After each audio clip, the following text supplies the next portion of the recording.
Hello అందరికీ నమస్కారం. ఈరోజు మనం మాట్లాడుకునే టాపిక్ అయితే అంబటి రాంబాబు గారి అరెస్ట్ తర్వాత రిలీజ్ అయిన విధానం అయితే చాలా అంటే చాలా హైప్ అయితే పెంచింది. చాలా వరకు కూటమి పెద్దల్ని అయితే బాగా ఇబ్బంది పెడుతుంది. అనవసరంగా అంబటి రాంబాబు గారిని గెలికామా, అంబటి రాంబాబు మీద ఇంటి మీద అటాక్ చేసామా, అనవసరంగా చేసినట్టు ఉంది అని భావిస్తున్నారు చాలామంది అయితే. ప్లస్ ఇంకోటి ఏంటంటే ఆయనైతే ఎక్కడంటే ఎక్కడ తగ్గట్లేదు. మొన్న అయితే పుష్పలాగా గడ్డం కింద చెయ్యి అంటమైనా, ప్లస్ ఇంకోటి నిన్న ఐ డోంట్ కేర్ అని చెప్పడం కానీ చాలా అంటే చాలా హైప్ అయితే పెంచేసింది వైసీపీకి అయితే. ఇప్పుడు కూటమి పెద్దలు అయితే చాలా డైలమాలో పడిపోయారు. అనవసరంగా గెలుక్కున్నాం, మనం అనవసరంగా ఆయనతో పెట్టుకున్నాం, అనవసరంగా ఒక కాపు లీడర్ని గెలికాం, కాపు ఓట్లు కొంచెం చీలుతున్నాయి, కాపు ఓట్లు మనకు కొంచెం దూరం అయిపోతున్నాయి అనే భావనలో అయితే వాళ్ళు ఉన్నారు.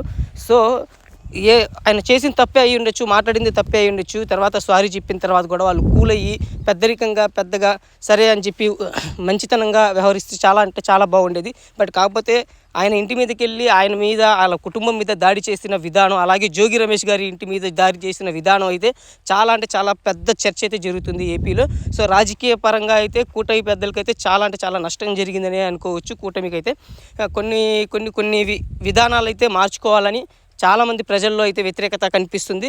సో ఆ విధానాలను మార్చుకొని ముందుకెళ్తే రేపు పొద్దున ఫ్యూచర్ ఉండొచ్చు. బట్ కాకపోతే ఇప్పుడు ఉన్న పరిస్థితుల్లో ఇలానే కొనసాగితే మాత్రం రేపు ఖచ్చితంగా జగన్ గారు అధికారంలోకి వస్తే మాత్రం చాలా అంటే చాలా చాలా చాలా ఫేస్ చేస్తారు వీళ్ళు ఖచ్చితంగా.